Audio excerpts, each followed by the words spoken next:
Um, Excellencies, ladies and gentlemen, it is my honor and privilege to welcome all of you to this morning, this particular event where we are discussing activating and strengthening women empowerment through economic and social inclusion.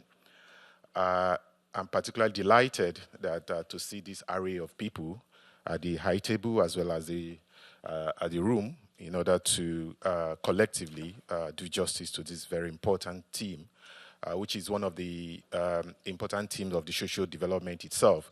And you know that this session we are since 2 weeks ago, almost 2 weeks now, we've been having the Commission on Social Development, which actually considers a lot of issues in terms of women empowerment and strategies for achieving women development and the rest, especially in developing countries. So this particular topic is also coming within the context of that. So, and I hope with the caliber of people I'm seeing on the high table, as well as the people in the room, I know we can actually trash out issues and those things that are important for activating and strengthening women empowerment through economic and social inclusion. Without much ado, my name is Tokwe Ajayi. I'm the head third committee of Nigerian Permanent Mission to the United Nations. And I have on the high table very distinguished panelists, as well as the chair, who in person of His Excellency, Ambassador Samson Tegboje, who is the Deputy Permanent Representative of Nigeria to the United Nations. He has graciously agreed to be here this morning and to, deliver an opening remark. But before I go into that, before I introduce them, I will rather want to call your attention to the fact that this is coming as one of the important NGO events at the UN at this particular point in time. And most NGOs have been actually doing one thing or the other in terms of showing what they've been doing. And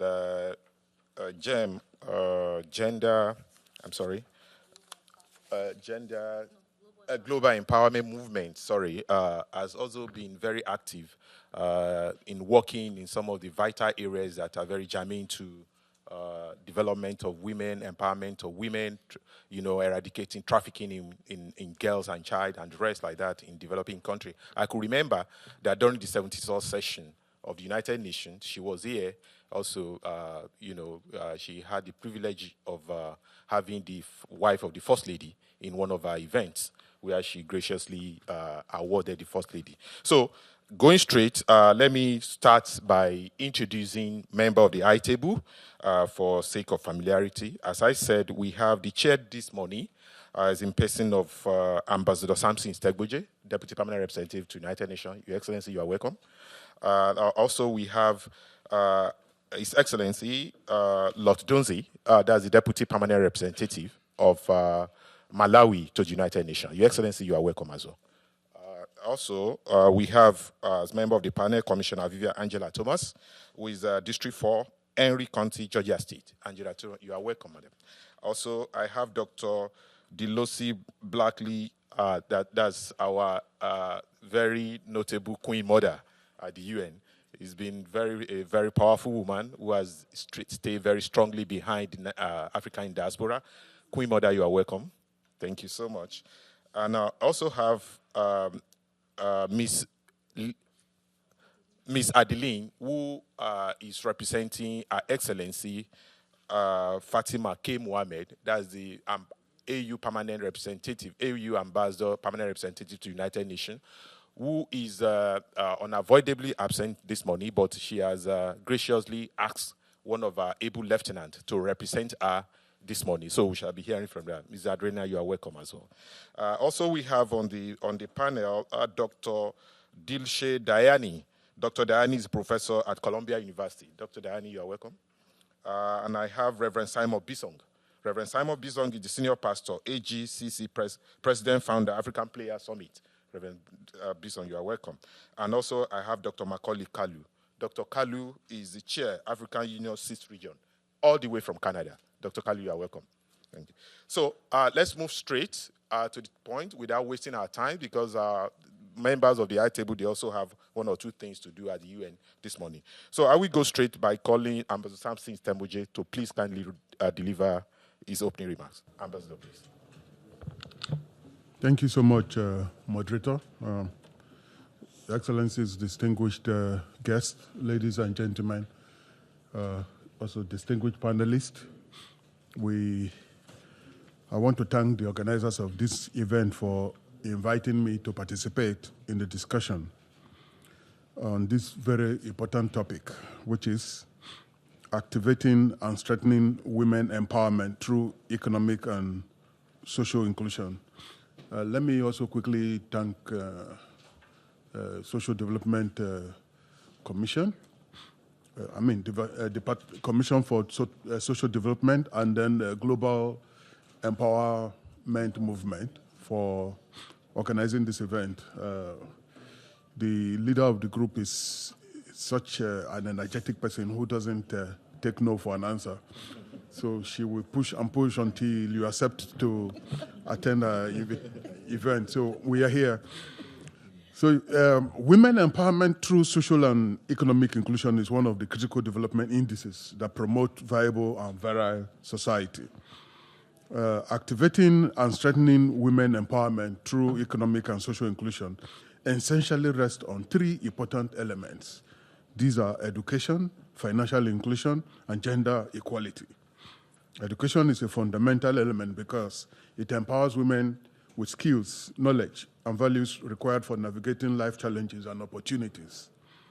I am a strong believer of the dictum that when you train a woman, you are training a society. Women education is a basic human right that creates lifelong opportunities. Education is essential for empowering women with the knowledge, skills, and self-confidence necessary for participating in the development process. Financial inclusion is another basic element that provides greater economic choices for women to determine their future and unleash their creative potentials. The importance of financial inclusion to women empowerment underscores the need for country-specific financial models capable of reaching many low-income women. Gender equality represents equal opportunities, rights, and responsibilities for men and women across all areas of the economy. It does not intend to create more opportunities for one against the other, but calls for the removal of unequal gender norms that seek to weaken the capacity of women to realize their talents. In Nigeria, our government has sought to address above-mentioned challenges by creating conducive atmosphere for women to thrive. In the area of education, open policy space for massive female enrollment in both primary and secondary schools is part of our educational policy. To this end, government is implementing free qualitative education and providing special scholarship program for young girls through the science, technology, engineering and mathematics STEM program, which targets female students in the mentioned fields. The essence is to stimulate more female interest in the fields of study, usually considered as challenging for women. The STEM scheme is providing financial support to a total of 100,000 students annually to pursue courses in the areas already mentioned. In the area of facilitating financial inclusion for women to develop and harness their entrepreneurial skills for growth and development, initiatives that support women and girl child empowerment are being incentivized to facilitate employment generation and skill development. The National Women Development Center was specially created to serve as a center for capacity development in various areas that would help to alleviate poverty by developing women basic skills for employment generation. Several initiatives are being implemented, notably of which are those that target low-income traders. The conditional cash transfer scheme was created for the purpose of disbursement of monthly stipends to poor and vulnerable households in the country. Women currently constitute a significant number of beneficiaries of this program. The National Women Enterprise and Empowerment Fund, NAWEF, which is part of the government social inclusion program and designed to provide $1.66 million microcredit lending to businesses at the bottom of the pyramid, is currently producing an array of women business entrepreneurs in the country, thereby providing critical base for both economic and social inclusion for women. But there are other social inclusion programs like Government Enterprise Empowerment Program, GEEP, also known as Trader Money, Empower Program, and the Homegrown School Feeding Program, where the women are the contractors that supply food to feed the children. In the area of gender parity, government has remained committed to the elimination of socio-cultural norms that hitherto prevent women from realizing their potentials. Political space has long been open to create opportunities for women to participate meaningfully in decision-making and leadership. Gender parity in all areas is being facilitated through implementation of several inclusive programs that are propelling women into the top echelon of the society. Through aggressive campaigns and deliberate gender-responsive programs, vestiges of socio-cultural norms and stereotypes, such as female genital mutilation and forced and early child marriage, that militate against gender parity are fast becoming a thing of the past in the country. Presently, the head of the civil service of the Federation is a woman, while women also constitute more than 2/3 of the current permanent secretaries in the country. This is in addition to several agencies of government being headed by women. As I speak, about 7 women are contesting for election to the seat of President of Nigeria next Saturday. They may not win the elections, but their participation is a testament to how far we have gone in mainstreaming women into our body politic. Ladies and gentlemen, let me thank all of you for coming. We are not experts. I'm happy that an array of experts have been set up for this program, so we are ready to listen to whatever briefing they have. I thank you for listening.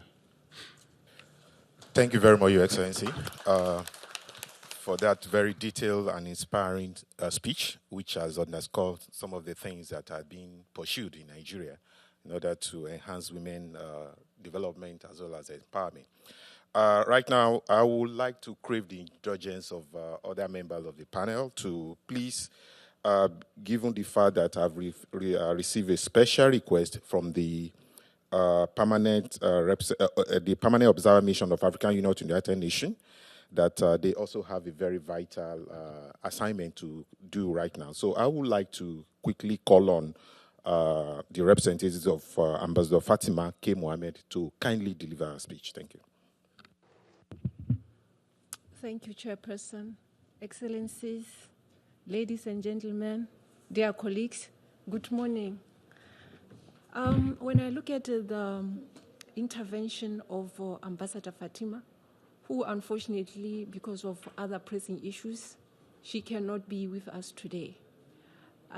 She was going to intervene on gender equality and poverty eradication.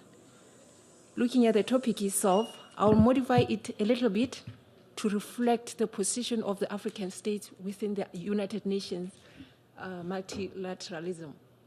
It should be gender equality and empowerment of women and girls and poverty eradication.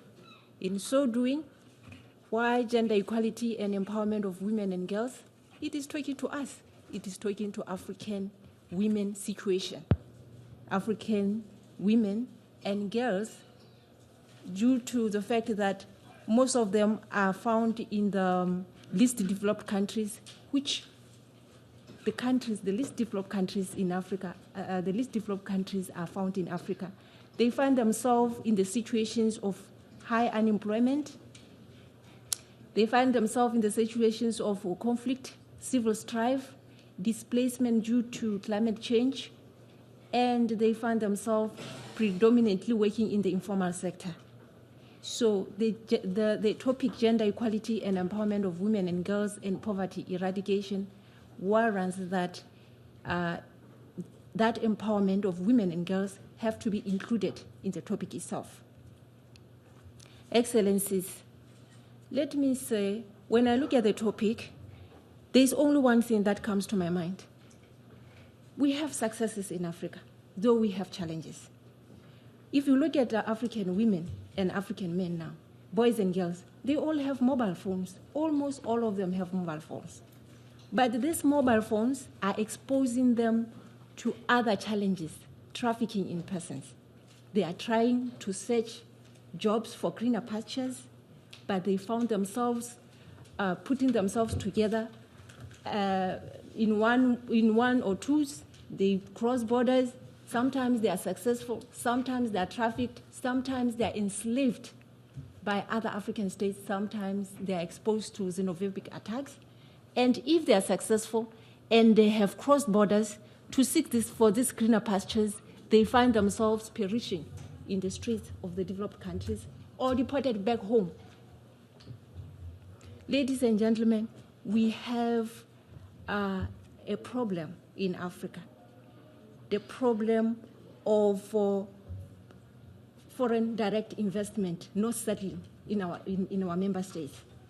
We try by all means to provide incentives for foreign direct investment to settle in our economies, including giving them tax holidays. Immediately when tax holidays expire, they leave. And we find ourselves facing unemployment and poverty, which we were trying to alleviate. There is only one thing which I see in all this cycle of poverty. It's market access. If our private sector does not have reliable market, there is no way it is going to grow. There is no way that the foreign direct investors are going to be residing in our countries. If we fail to find market for African women and girls, for their skills and experiences, there is no way they are going to be out of poverty. In conclusion, I will say that in addition to the mobile sector, which is thriving, 10 years ago in Africa, you will find out that some families did not have graduates.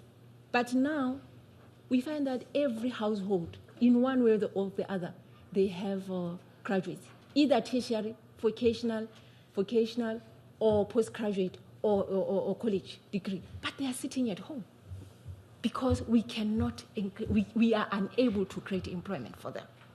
I think we have to find a way to implement the commitments which are reached both at UN level, regional and national level. We have to find a way to make sure that the commitments become reality if we really are serious about elevating poverty in Africa.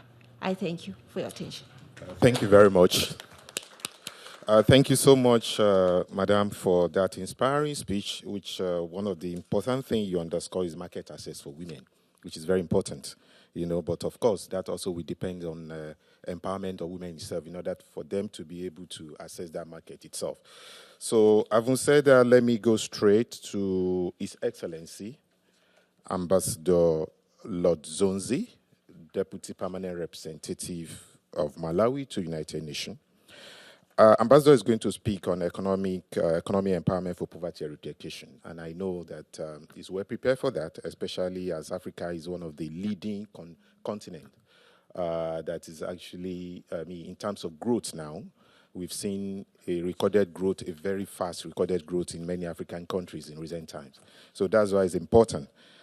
Ambassador, without wasting more time, please let me yield the floor to you to kindly take us through your speech. Thank you. Thank you so much.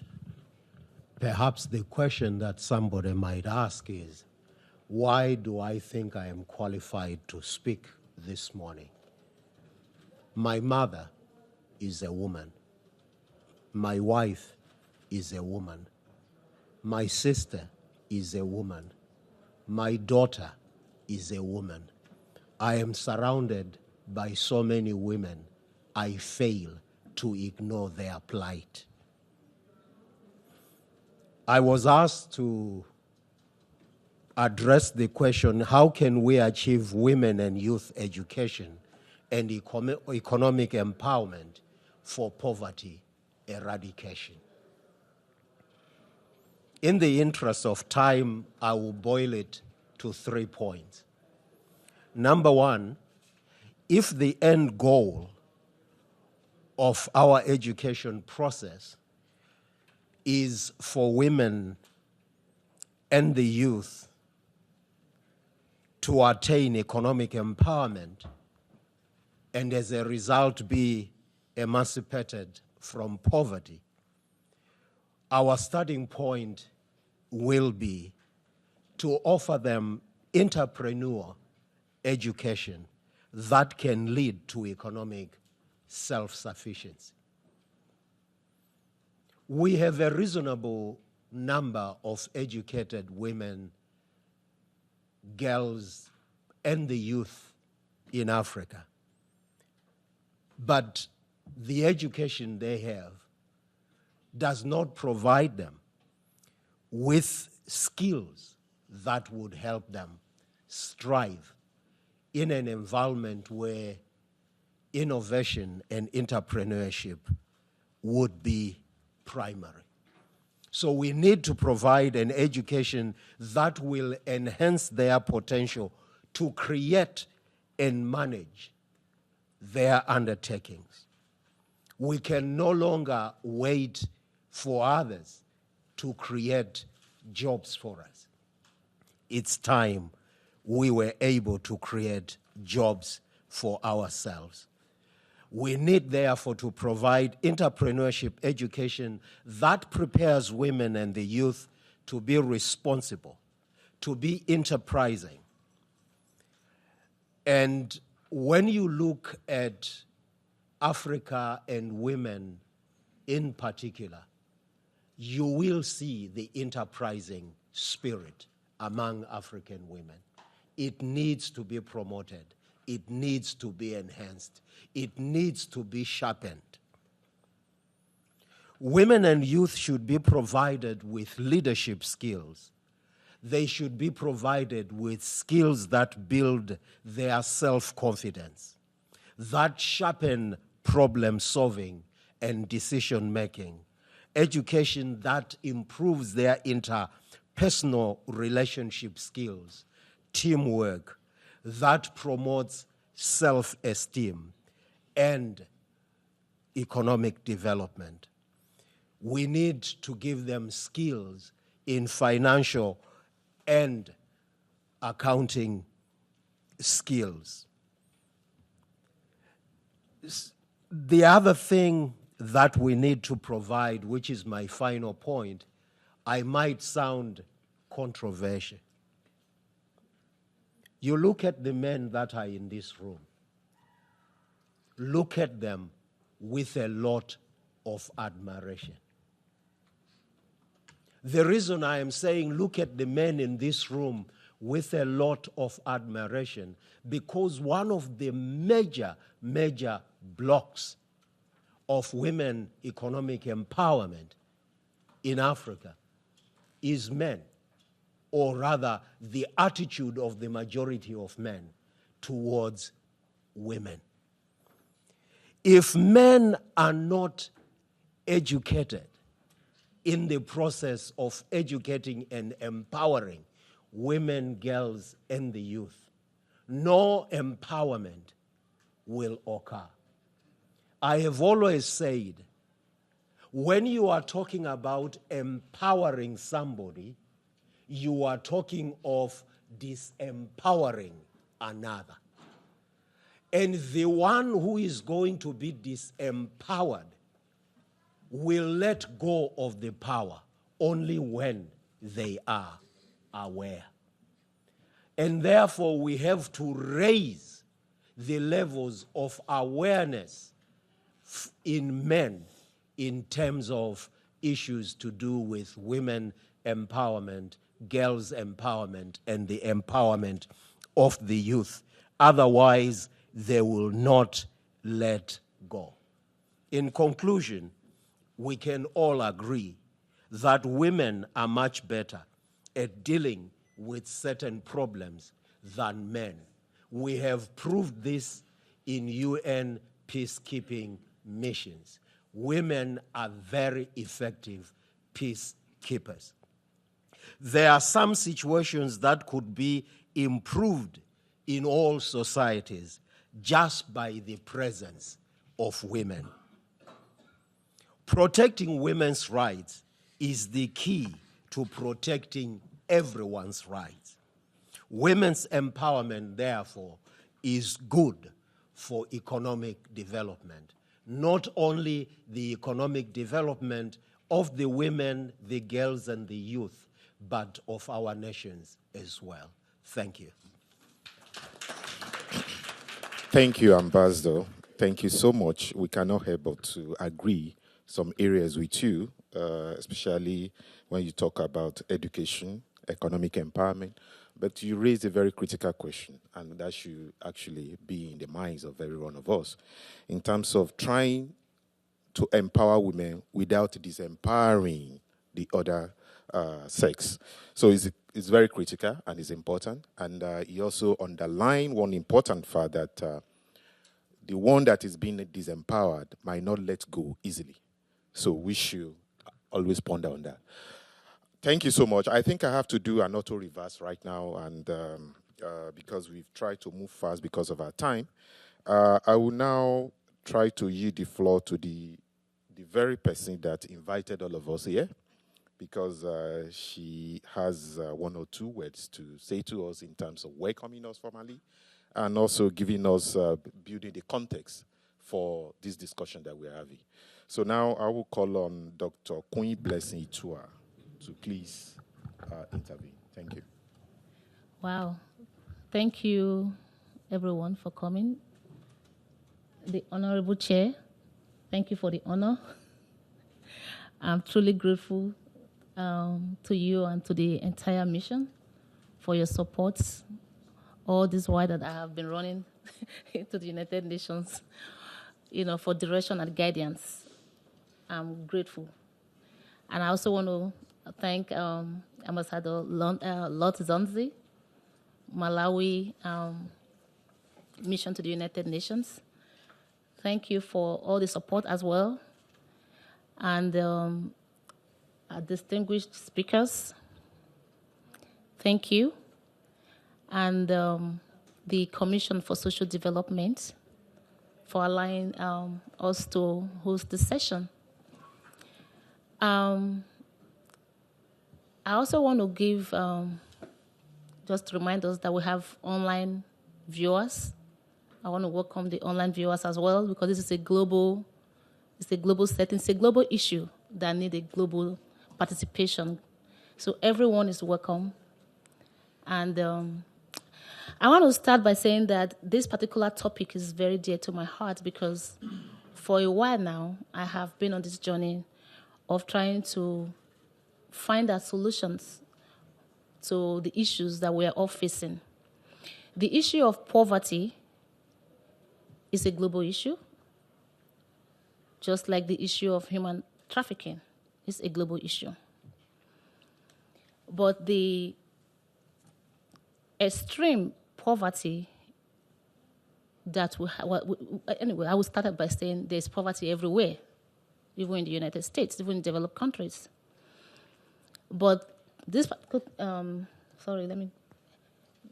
particular discussion is focused more on Africa,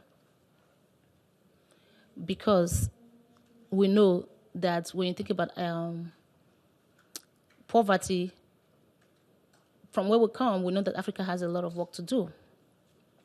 So when I was looking for how the solutions to this, God gave me an insight, and the insight He gave me is that we are the blessings. We are the blessings of Africa. We are the blessings of the world. We are the blessings to the solutions, to the issues that we have, to the human trafficking issues, to the poverty issues that is global. We are the solution. We are the blessings. It's not just one person's job. It's a global issue that needs global attention and global participation. So, having said that, we are the blessings of Africa is from where the context is taken. The context is taken from the book, We Are the Blessings of Africa, for this particular discussion. The idea of poverty in Africa and human trafficking is there because when you think about I don't know if you've been seeing the news lately or if you actually see graphics of the videos that is being shown of how young, vibrant men and women, African men and women, are being enslaved. This is a modern day slavery, and we cannot turn our eyes, turn a blind eye or a deaf ear as to what is going on. This is why I have taken the issue here, because we cannot talk about poverty eradication or human trafficking without talking about poverty eradication. Because we know that the human trafficking is kind of linked to the extreme poverty, and people are looking for a way out. Like was said earlier by the ambassador to the African Union, Ambassador Fatima's rep, remember when she said that today many people in Africa have cell phone, just like around the world, there's cell phone. But yet, people are looking for ways to escape the extreme poverty in Africa.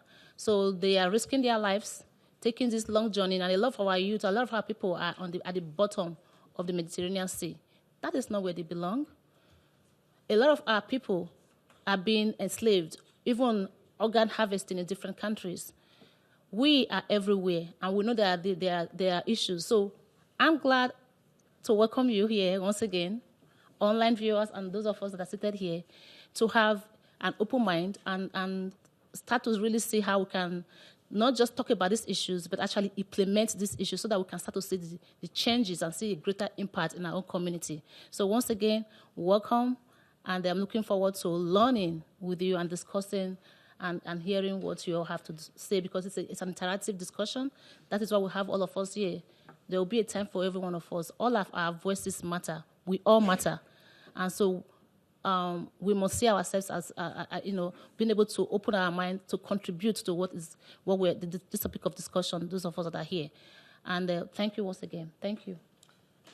Thank you so much. Thank you, Dr. Queen, for setting the context for us to follow.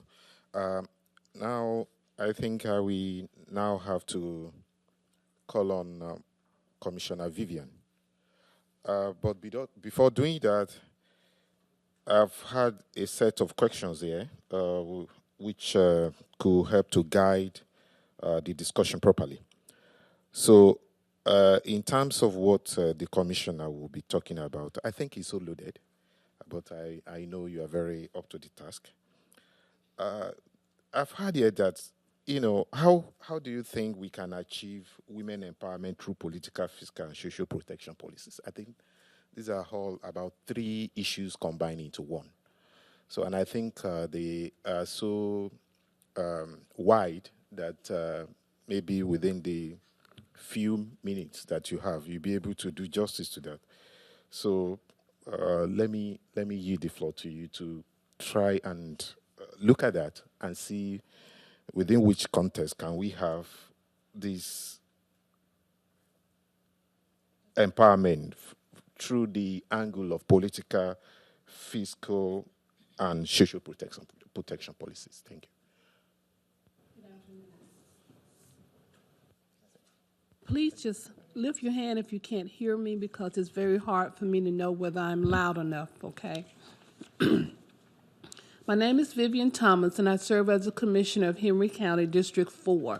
And my question that was proposed to me was, how can we achieve women empowerment through political, physical, and social protection policies? And I'm glad to answer that question on behalf not only of my sisters and brothers around the world, but also here in the United States. We have made remarkable political gains in the political arena here in the United States. We are now governing cities, governing states. In fact, we are just everywhere. In 2018, 107 women will now serve in Congress. That's unprecedented. Up to 20% of the 535 members are now being held by women. In January, 40% of more women are now governing different states here in the state of the United States. And they are serving in capacities that we've not seen before.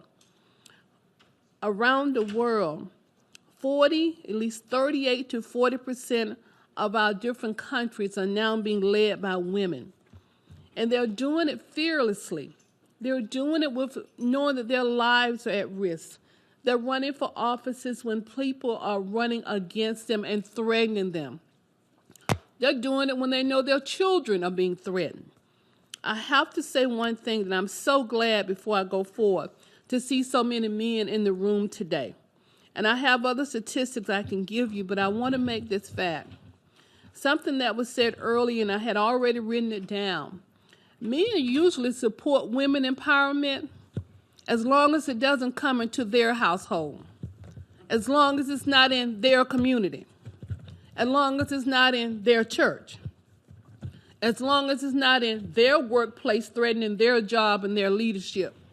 As long as it's somewhere else, usually men support women empowerment. But when it gets close to home, when you start talking about imposing upon something that can impose upon their personal ego or their personal journey, men normally step back and want us to remember our place. But we need a change of heart, a change of mind, and a true change of heart and a true change of mind from the men that are around us. And remember, we are women, women that deserve the same equal rights, opportunity as any other human being on the face of this earth. Now let me go a little bit further, and I'm trying to see how much I gotta skip because my time is limited here. It has been published that 38% of women around the world have experienced some form of physical, sexual damage due to personal partners. That's around the world. And most of them are not reported because they have to report them to men. And they're not believed about the damage that has been done to them. Most murders are committed, 30% around the world, against women by personal partners. That can be the boyfriend, the husband, or someone that's close to them. Even a relative that was having an inappropriate affair with them. And these women are suffering in silence, with not a voice or anyone to stand out there for them. The media does not talk about how many missing women there are. In the United States alone, there are over thousands and thousands of women in closed cases because there's an attitude. You shouldn't have been where you were. You shouldn't have dressed the way you look. You should have changed your attitude. You should have been home cooking biscuits. The attitude is wrong and the mentality is wrong. So many times we're overlooked and we're not protected because of our men who are there not looking at us equally as being something to protect, but an object to enjoy at our pleasure. But when you start stepping into my personal territory, your empowerment needs to go back out the door. I can go through all types of statistics about the gains of women in this 21st century. Time simply would not allow me to do so. What I want to focus on is the opportunity that is here and that's available to us. Women have been known, whenever there's a door of opportunity, we walk in it. We will walk into that door of opportunity and fight to try to find a way to make it work. And if we don't win in round one, we come back in round two. But that's the way we are, because we know that our opportunities and our gains go beyond ourselves, because we're fighting for our children. We know we have to stay in the battle, because if we don't, the next generation behind us suffers just as much. Political offices are there for us. With the gains, we have to understand it's a position. It's not just there for a title. Now that we have these political gains, we're in position to create the policies, create the laws, create the contracts, requirements. We're there to appoint the judges because we pay them, appoint the sheriff, appoint the officers in charge. That's what political offices give us, that strength. So once we're in that position, we need to remember why we're there. Not there just for our own personal gain, but we are there to create a new environment that's healthy for women, children, and family.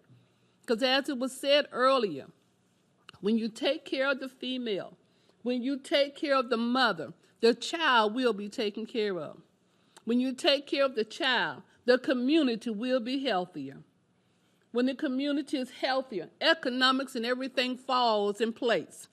But the first thing is you must take time to take care of the woman, the mother, the female that's in that community. You must see them for who we are. So when we get into these positions, we have to maximize the position and make sure we put in place opportunities and laws and policies that will help us move forward. That's why we've been given that door of opportunity. Women, we must take our place back. We have allowed other people, the media, advertisement, designers, advertisements and commercials to determine who we are. We have allowed a trend to tell us what we are. We have allowed outside sources to define us. And that's a problem. Because if you don't know who you are, you don't know how to represent who you are. And when you do not represent yourself well, you give your children instability because they don't know how to represent themselves well. Thank you so much. I needed that. So women, we must take our place back. We are seeing an increase in the things we can do, but we need to remember now that we're held accountable for what we do. So in summary, since I don't have time to go through all of this, reclaim our identity. Don't let anything and everything take away from who we are. Identify our common goals. So whether I am in Arkansas or Nigeria, I know the language, where to go, who you are. Represent an agenda to political officers that's around the world to let them know what our expectations are and what we expect them to do. Give them that agenda and determine how we can create safe housing for women as we transition them through the education, the foundations, and the vocational training. Thank you for this opportunity. As you can see, I'm very strong-willed about this. And given more opportunities, I will continue to fight for our women, because that's how we're going to strengthen our communities. Thank you so much. Thank you so much, the Honorable Commissioner. So passionate. Change of heart, change of mind, change of environment, identify who we are so that we'll be able to situate ourselves properly. On that, I will now yield the floor to our own Queen's Mother herself, who will be taking us through a very pertinent question in terms of what role can an individual play in addressing poverty and eradication. Over to you, Queen. Mr. Moderator and the high table, thank you for allowing Queen Mother to come and address you this morning. In the spirit of my ancestors, I come before you. And in that spirit, as a traditional ruler, been blessed by the oldest Queen Mother that passed away maybe a couple of years ago from Ghana, of my reign as Queen Mother in North America, representing 55 million displaced Africans. Some may debate that as 48 or 46 million. It doesn't matter, because the oldest Queen Mother Morris, says is 55 million. And also she's an ancestor, lived to be almost 100 years old, carrying one issue, and that was reparations. As an installed Queen Mother from Ghana and a legacy Queen Mother from the United States of Queen Mother Audley Moore, given her title as Queen Mother. When we think of the poor and the powerless, or to eradicate poverty, I think we must look at it as duality and speaking of what that really is. But for us to move forward with our young people and where they want to go, we have to hear from them. And some of us have spent time with the youth. And as a Queen Mother, I sort of like been around this UN for about 50 years, thanks to Nigeria and thanks to Tanzania for making that a reality. And as a humanitarian, now it's time for us to do one thing from what I have heard, and that is implementation. We have talked long enough, and I know that we're all brilliant in talking, and the great orators are in the Black community is preachers. And I was just with Reverend Jesse Jackson yesterday talking about economic development in Wall Street. Hearing from the women, how do we eradicate poverty, is the win-win situations of economics. We want a win-win situation. Africa is not poor. In the belly of Mother Africa, she holds all the treasures the world is looking for. So in saying that, we don't really need to address poverty. It's about implementation time and hearing the voices of our young people. They have spoken and have been through the water waves with the African descendants of the transatlantic ocean of the slave trade. And in saying that, what will behoove us to forward or to leap into time? Let's do something very simple from the Commission on the Status of Women. A few years ago, they asked Queen Mother, assist us. We're women at the farm, agri. And how can we become empowered? And I heard we talk about the mother, the role of the mother from the daughter, the wife, the sister. The ambassador spoke about that. And if that is so, then let's listen to her. Go back to the ground and do what she asks us to do. Coffee is a commodity. And this is free trade. We was able to bring it in free trade. And it's called Queen Mother Coffee with goods in it. A mother feeds her child in the farm or in the grove coffee. It's a healing. It's a healing, coffee is. And the economies and what you use based on the ingredients, which we did in this coffee. And from a win-win, they want to deal with women from north, south, west, or east, west, and making it happen economically for them. Just simple coffee. And you could take another product. We all are into, I think, rubbing our bodies. We like to lotion ourselves.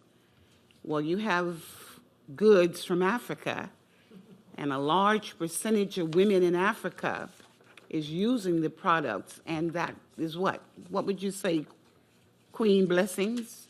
What do we use? Shave butter? You know, we can all get shaved butter. Shave butter, we can shave ourselves and put it on us, and it's really wonderful in your hair if you use it. So I'm saying that let's empower now. Let's begin to implement. Implementation is where we need to go with the young people. And I decide to do another thing. You say a win-win situation. There's a thing called control and greed. Maybe those who think they need everything on Wall Street. My ancestors were sold on Wall Street. And we can never forget that, and we can never forget the word reparations. The world owes us. And Queen Mother all by herself was settled for $3 trillion, but they can never pay me for the crime committed against me. So since this is the 400 years of slavery that is up on everybody's agenda, even President Donald Trump has signed that this is our celebration for those 400 years of slavery of African descendants. And you will hear more about that swell coming through. And in saying that, and everything is in the belly of Mother Africa, implementation behooves us Africans to get to work. and began to mind the store. Only God has blessed us with this, and I see there's a sign over there, but I have to tell you this. God has endowed Africa, and when you're ready, blessing, Queen Blessings, to go with Queen Mother, where I have agitated for women like yourself to come with me to Wall Street and to see the win-win situation of investing without giving everything away. There has to be a win-win situation. Queen Mother is not against economics, but let's play the game square and fair for the women being engaged, involved, so they also will win an implementation for a sustainable economic development for Mother Africa. Win-win is where I like to leave it. Let's do win-win. Thank you. You will agree with me that Queen Mother is a very competent and a very passionate person, especially when it comes to the issue of Africa. One thing about the Queen Mother is that you will always find her at the United Nations, anytime, any day. And again, notice one thing again. She's always clad in African attire, just to demonstrate that she's a truly African personality. Thank you so much, Queen Mother, for that. Yeah. Moving forward now, I think I will now have to call on Dr. Dirsha Dayani, a Columbia University professor. And Dr. Dayani will be taking us through providing very specific answer to the very question that actually the issue of woman trafficking has become a global phenomenon. And how do we address this scourge? I think addressing it also has to do with the having all the stakeholders come together in a conversation on how to better eradicate this scourge. So taking it from there, Professor, I think your question has been well cut out, which is how can we curb human trafficking, modern-day enslavement, abuse, and victimization? Thank you very much. Thank you, Professor. Is it on? Can everybody hear me? Okay. Good morning, Honorable Chair, respected officials, and my fellow supporters, and welcome online viewers. Thank you, Dr. Queen Blessing, for bringing us all together to address critical human rights agenda. I will be addressing human trafficking, the modern-day slavery. Attaining equality between women and men and eliminating all forms of discrimination against women are fundamental human rights and United Nations values.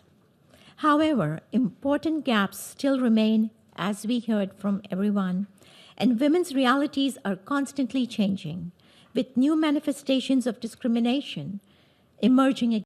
One thing is obvious, that this requires an interdisciplinary approach, utilizing combined human rights, cognitive behavior, restructuring, and an economic development approach. Human trafficking is a high-profit, low-risk business which allows traffickers to generally operate with impunity. A $150 billion industry. 2/3 of this figure, $99 billion, are generated from commercial sexual exploitation, while another $51 billion result from forced economic exploitation, including domestic work, agriculture, and other economic activities. Ladies and gentlemen, a study by the UN drawn from 142 countries examining trafficking trends and patterns highlighted how armed groups and terrorists use negotiation tactics to spread fear, recruit new child soldiers, forced labor, and sexual slavery in Asia and Africa. And the interesting part is that they get away with impunity and low conviction rates. Nigeria is a source, transit, and destination when it comes to a human trafficking issue. The latest global slavery index report says that Nigeria ranks 32 out of 167 of the countries with the highest number of slaves, and the average age of the trafficked child is 15. In the US, it is prevalent in all 50 states. And we must be thinking that we are in America, but this is a global issue. It is happening right in our backyard. According to the global research, Edo State is a sex trafficking hub with built-in infrastructures and networks which support the sale of human bodies. An astounding 94% of all Nigerian women being trafficked to Europe for prostitution hail from Edo State, with Italy being the #1 destination country to deliver these human bodies. Poverty remains the #1 factor rendering women and girls vulnerable to sex trafficking. However, additional factors such as parental pressure, eroded mindset values, and limited education and economic circumstances combine to render young women and girls to this issue. Let's look at few collaborative interventions and solutions that can fight modern-day slavery. And we talk about implementation in this room. As Mother Queen said, that we talk a lot, but we must focus on implementation. One-stop shops. These offer everything from healthcare and counseling to legal aid and collection of evidence in one place, reducing barriers and cost. Now, hotels must formally adopt company-wide anti-trafficking policies, train staff on what to look for and how to respond when they suspect these victims. Mobile courts can bring justice closer to victims living in remote areas. Increased representation of women within the police and the judicial system can improve their responsiveness, spreading awareness that victims have an international right to legal assistance. Many times, these victims are unaware that they can seek legal help. Cooperation and coordination between states and regions developing cross-border collaborative efforts provide customized interventions in local government areas, beginning in Edo State, as far as Nigeria is concerned. Ladies and gentlemen, what is a responsible, humane action agenda? And what questions do we need to ask today as we sit and listen to a team of advocates and activists? The first question should be, what role can I play to save and restore life? How can I join this movement? Awareness is the first step, not only for us to learn and know more, but also to spread this awareness in high schools, colleges, and many places where we have informal interactions. Support to victims. Partner with banks to break the networks of human trafficking. Visa transparency and resource sharing. It is this space where thought wanders and restrains us to our comfort zone.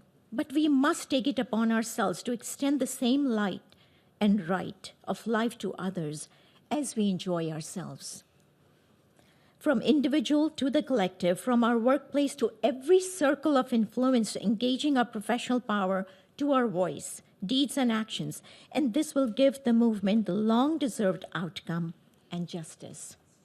Let's choose today. Words of Peter Marshall, may we not think of freedom as the right to do as we please, but as the opportunity to do what is right. Thank you very much. So much, Professor. We've actually shared a lot from your perspectives in terms of this particular question. Now I will call on Reverend Bisong. Reverend Bisong also has a very pertinent question to address in his speech, which is how can countries and leaders lead economic and equality empowerment to ensure equal access to productive resources, opportunities, and basic services? I think that's very cogent. Thank you.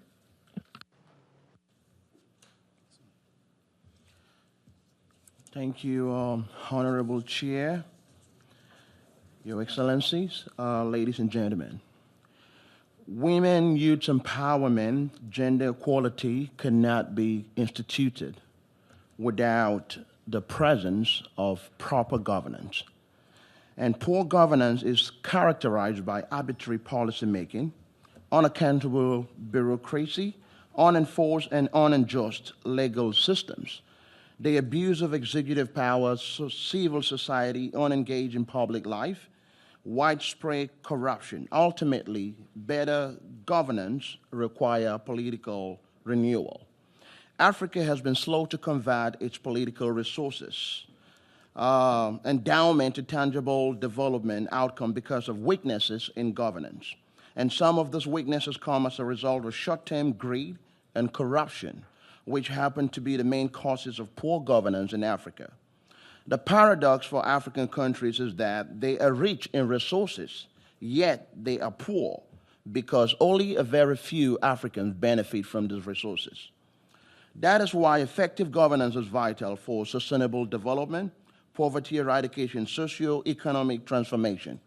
Following the United Nations Human Rights Office of the High Commission in its resolution 2064, the Commission identified key attributes of good governance as follows, and I quote: transparency, responsibility, accountability, participation, responsiveness to the need of the people. But unfortunately, this is a challenge and a dilemma to some of our African nations. For example, most recently, the English part of Cameroon peacefully demonstrated with a cry, calling on the government to consider the fact that they are being marginalized and treated as a second-class citizen.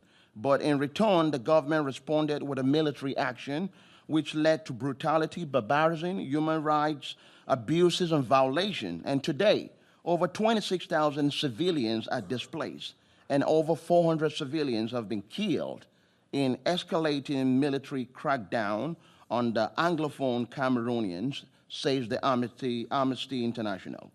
Among my recommendations, there is an urgent need for the strengthening of institutional regulatory framework to enhance transparency and accountability in economic governance in Africa. Such effective governance is vital for sustainable development, poverty eradication, and socio-economic transformation. For Africa to come out of poverty, scarcity, over dependence on international aid, and inadequate science, engineering, education, Africa must migrate and transform from poor governance to good governance, and that requires the followings.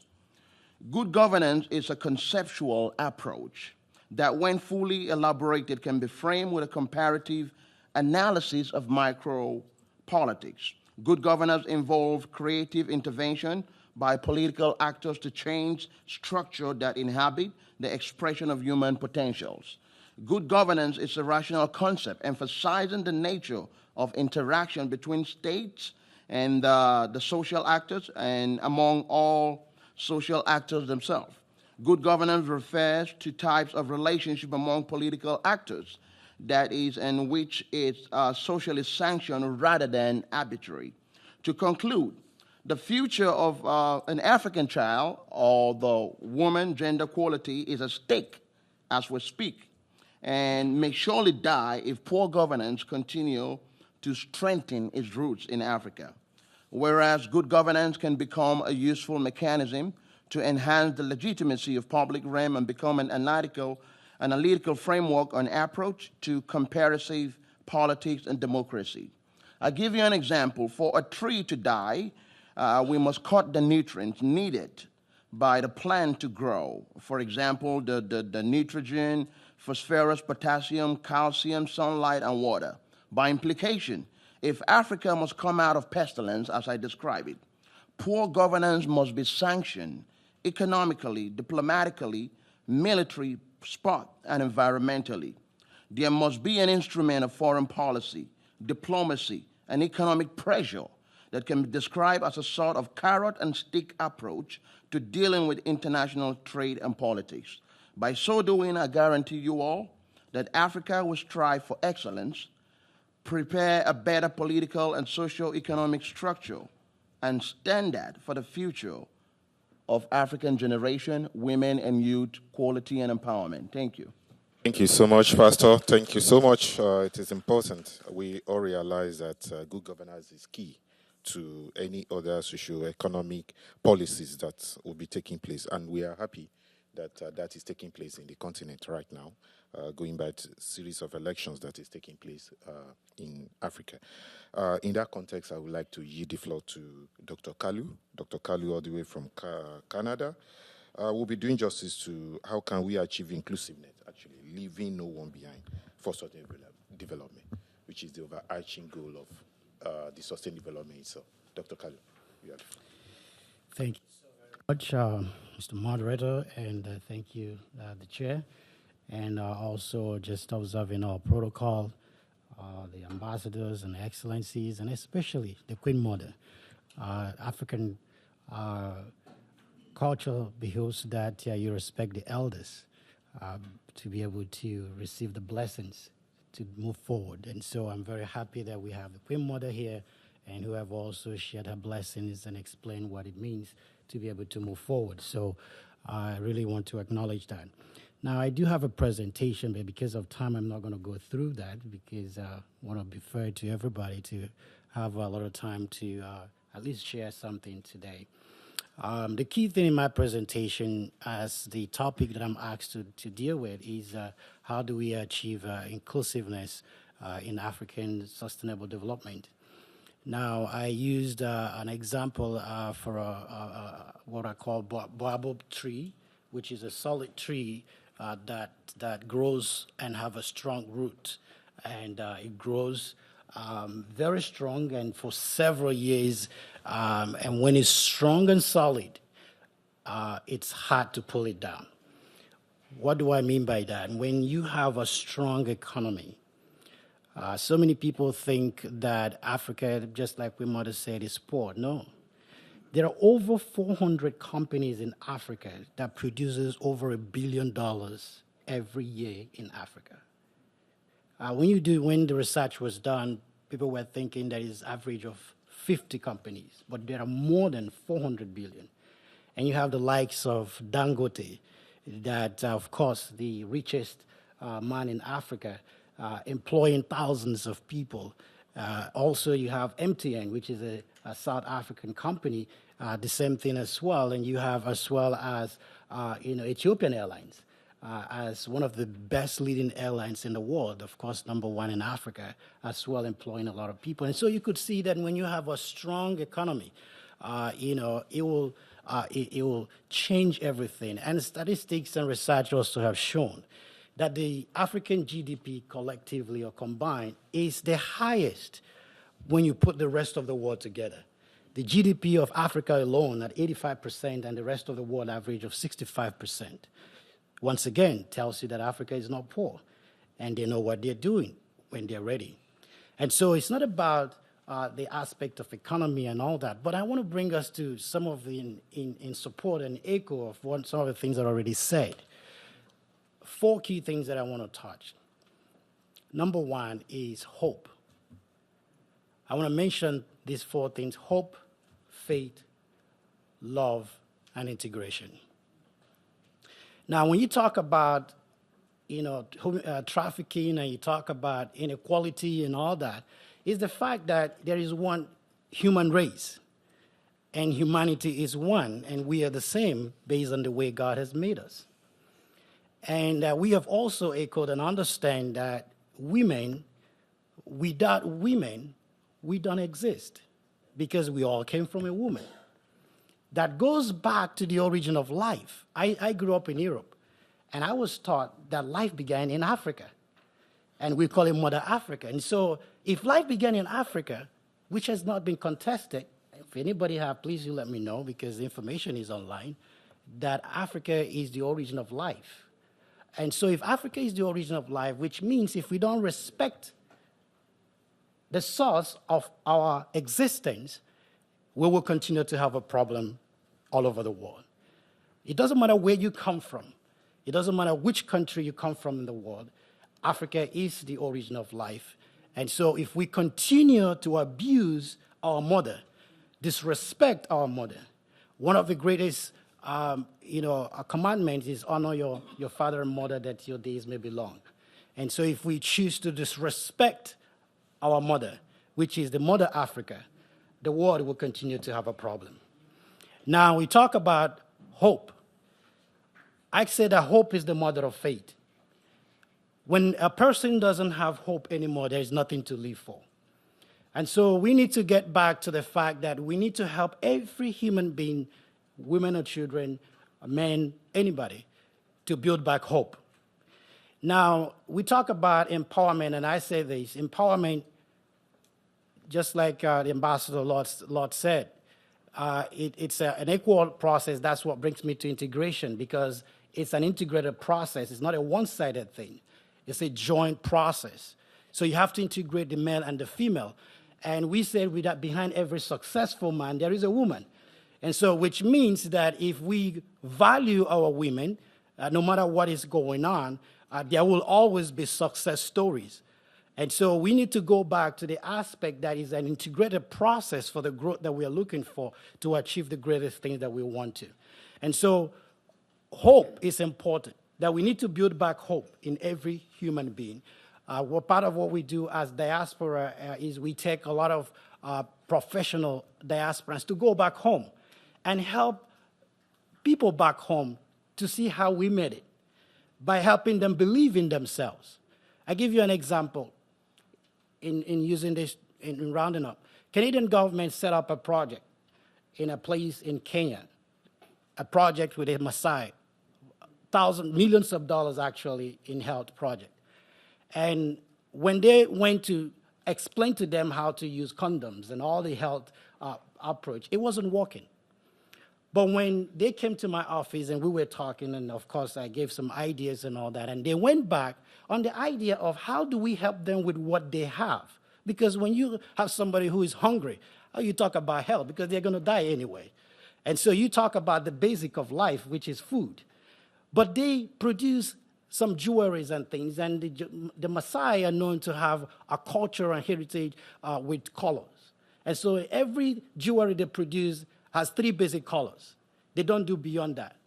But tourists have varieties of different colors, and they were taught now to use different colors for the fact that other tourists are coming in. And so in summary is the fact that we taught them how to be entrepreneurial with what they have, in believing themselves and producing something that the market wants, not what you want. Because for you to be successful, it's not about what you want, it's what the market wants. And so in rounding up in this is to say that hope is important, that we need to build back hope in everybody. And hope is the mother of faith. And so when people don't believe in themselves, they cannot do anything. And so it brings us back to also the fact that love is so important. We need to begin to learn to love ourselves. If you don't love yourself, you cannot love. He said, love your neighbor as yourself. And so the true love begins with yourself to be able to love other people. And so when you break the spirit of a man, he cannot survive.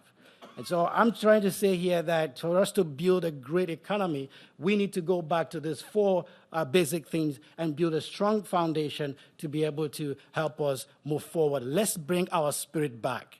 When the spirit of a man is not in the right place, there's nothing else that you can do to help them to survive. Thank you very much.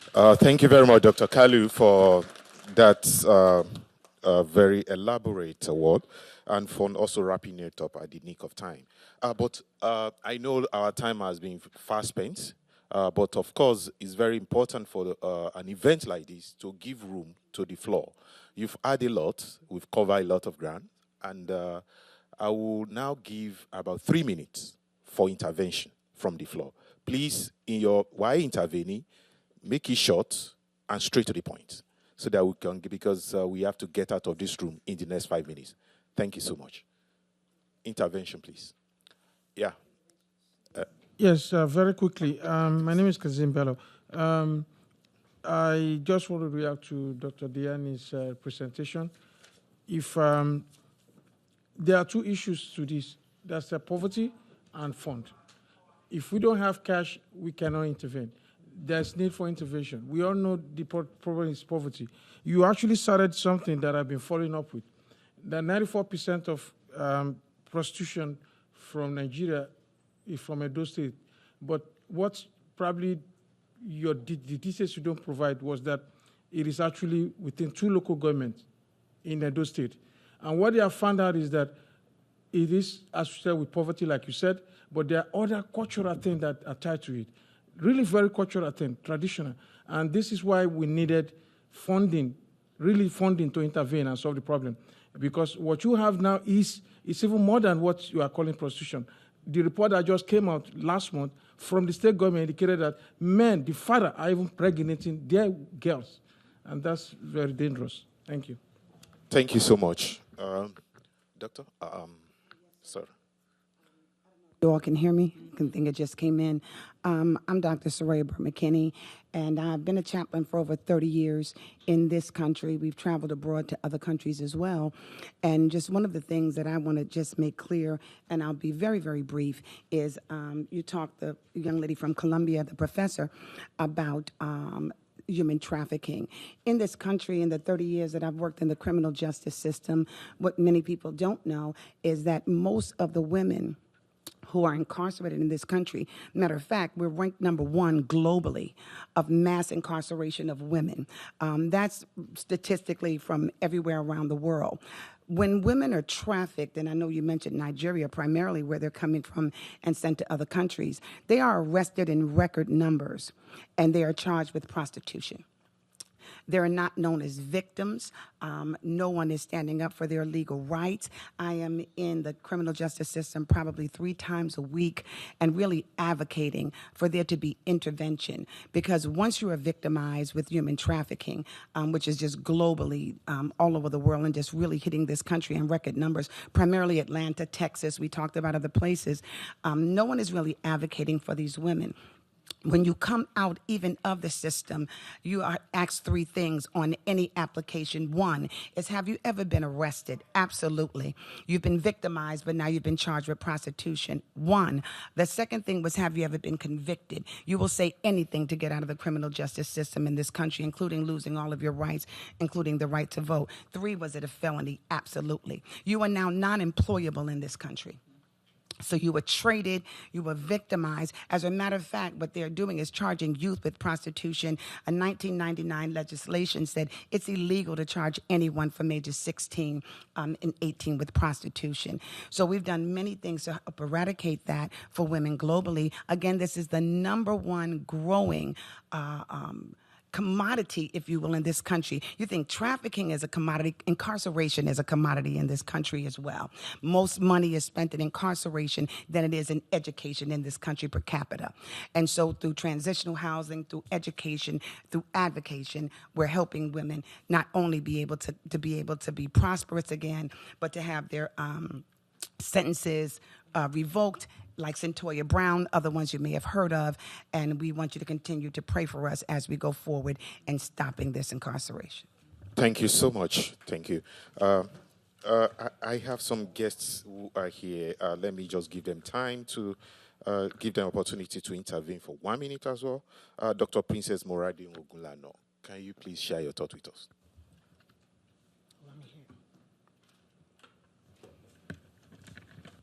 Okay. Good morning, everyone. We've listened to a lot of global leaders and experts in the different fields. And one of the things that really stood out was Dr. Diane's presentation. I really enjoyed that, to be able to actually have numbers to all these statistics that we know about. And I know that while it is good news that some of the women and girls that was abducted by the Boko Haram, that they were rescued, but they face trauma, just like you said. I mean, we're basically I think we're all in one great boat here. Now, the challenges are daunting, and that is why it gives me great pleasure, to support the incredible work that my dear sister, Dr. Queen Blessing Itua, as she steps forward with the global empowerment movement to bring us over here so that we can actually discuss and actually put together a strategy that we can actually work on from this point on. Because, we've been having a lot of summits and a lot of conferences, so now it's time to implement. And as we work to strengthen our humanitarian responses, we must tailor our responses based on based on the threats facing these women and girls in different parts of the world, and how can we step up our different efforts in our different organizations, as representative of the international community and as government, so that together we can make a big difference to these women and girls whose right we seek to protect and promote. Thank you so much. Thank you for that. Let me also call on Mrs. Yashdin Way, so please. Thank you so much. Good afternoon. First of all, let me acknowledge my sister, Queen Blessing, for forcing me and dragging me over here. And let me honor the Queen's mother, who is leading the path for us to follow, and the guests, the panelists. Thank you so much. First of all, I strongly believe, let me just introduce myself quickly. I'm an advocate. I bring awareness for women and children where you won't be able to hear them. I think our government needs to be intentional in the quest to stop all of the human trafficking. Human trafficking, as the doctor said, is a $40.1 billion industry. So the money to be made. And she also spoke of impunity. And as the doctor spoke earlier, he said, protecting women's rights is human right. Our government needs to be able to invest in the future. And the future of a nation is the women and the youth. Without that, there is no future for Africa. Yes, Africa is not poor. Africa has never been poor, but Africa has been poorly managed. And we, as African, around the world and the rest of the world, even UN, has to be intentional in this process. Our resources are being pulled out of Africa because we don't know our self-worth, because we're enriching a few men and women, and the rest of the nation is in peril. It is time for us to implement. We know our issues. We know what needs to be done, as another panelist said, but we need to go ahead and implement. Without that, we can write all of the policies and the procedures. We will be in this, the wilderness, 40 years, and another 40 years of wilderness. There is no more time for mana. We are the generations that we've been waiting for, and we have to save our generation. Thank you. Thank you so much. There's no doubt that this has been a very inspiring event. And while we are closing now, I would like to give opportunity to our panelists to 1 minute, please, to kindly give us a parting words in terms of. In doing that, let me call on Ambassador Zonzi to kindly, your parting remarks. I think I feel quite re-energized by being here this morning and listening to the many ideas that have been brought forward. And I would want to agree that it's time for us to act. We have told this story long enough. We have extended the book of Lamentations long enough. It's time for action. Thank you. Thank you so much. Commissioner, any parting words?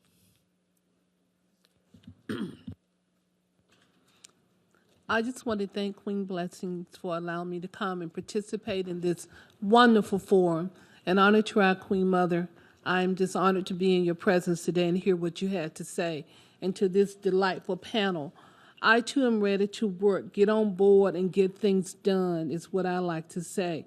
So that you can see our work. I'm ready to join the team. I'm ready to put it into action. Let's get it done. Thank you. So much. Thank you. Prof. Dr. Diani, any parting word for us, please? For me, I've gathered a lot of insight from today's summit, and thank you, Queen Blessing, for giving us all this opportunity. One key thing, and I think you will all resonate with that, and I feel that it is a collaborative effort, even at the grassroots level. Even if we are in the US, we can do a lot for Africa by connecting resources and by believing, as one of our panelists said, that we know ourselves what Africa holds, its power, its richness. It's just that a matter that we need to disseminate that information and share our resources generously. Thank you so much. Thank you. Bishop Reverend Simon, if there's any parting word for us from your end. First of all, I want to say thank you, Queen Blessing, for this constructive initiative. It's been refreshing, I believe, for everybody. But the last thing I want to say is we have to mean what we say and say what we mean by implementation, and not just implementation, and reigniting the hope and the faith of people on the grassroots. And above all, I go back to my topic that poor governance is a critical issue in Africa. We cannot rehabilitate women or youths if the government does not really stand on its feet. So poor governance should be looked upon and it should be addressed critically. Thank you. Thank you so much, Reverend. Dr. Kalu? Once again, thank you so very much, Dr. Queen Blessing. She just doesn't take a no for whatever. I mean, to see it, we have a delegation all the way from Canada. You just don't say no to Queen Blessing. So thank you so much for having all of us come down here, and it's been quite informative and very educative as well. Just simply like what I said earlier, two things is, number one, just let us know that love is the key. Let us be intentional in loving ourselves and, and being able to be real, because hypocrisy is what I see that is happening overall. Because the same people that in leadership, I work with I lived in Europe and I work with the Interpol and the issue of human trafficking, for several years in the Netherlands. And it's so funny that when investigations are being done, the same people who are leading the investigation and trying to deal that are the same people who are the power source of this. In Greece, we found out that the key man, the police in charge of the whole process, was caught sleeping with 3 women at the same time. 3 of those so-called prostitutes that they call them. But he will sleep with them, do whatever he wants, and then give them the permission, the permit, or sign off their permit to go and work. So all I'm saying is, hypocrisy is the key to whatever it's happening. The same people that are complaining, they do everything to protect their own daughters, their own family. If you touch them, they will kill you. But they go ahead to allow other people. So let's be real to ourselves. We can talk till tomorrow, but when we love ourselves, it becomes real and natural to love other people. Thank you. Thank you so much. At this junction, let me, on behalf of our very able chair, Ambassador Itegoje, who will be leaving us soon, and all our very distinguished panelists, I want to thank everybody as well. And I want to use this opportunity to call on our very dear host to wrap it up by giving us our closing remarks. Thank you. Yes. Wow. What an inspirational session we just had. I want to say thank you to you all once again for being here and for this very informational and educational session. I keep going back to the concept of this, which is the book, We Are the Blessings of Africa, because we are the blessings, because the blessings of Africa, for Africa to be great, the key remains with us. We already said it, Africa is blessed. Africa is truly blessed. Africa is not poor. Those comments that have been mentioned are all in this book. From every speaker, from the human trafficking issues to all of the issues addressed, they are the concept is from the book. So what am I saying? What I'm saying is that we have the solutions in our hands, because Africa is not poor, Africa is rich, and Africa's key lies within her blessings. The men, the women, the children, all of us together, we are the blessings of Africa, we are the blessings of our communities. Let us come together to impart our own motherland and change our own narratives by our own selves. Thank you all for coming. Thank you all. Thank you, Queen Blessing, and thank you, everybody. I wish you well to your different destinations, and we hope to see you next time we call on you. Thanks so much. Bye.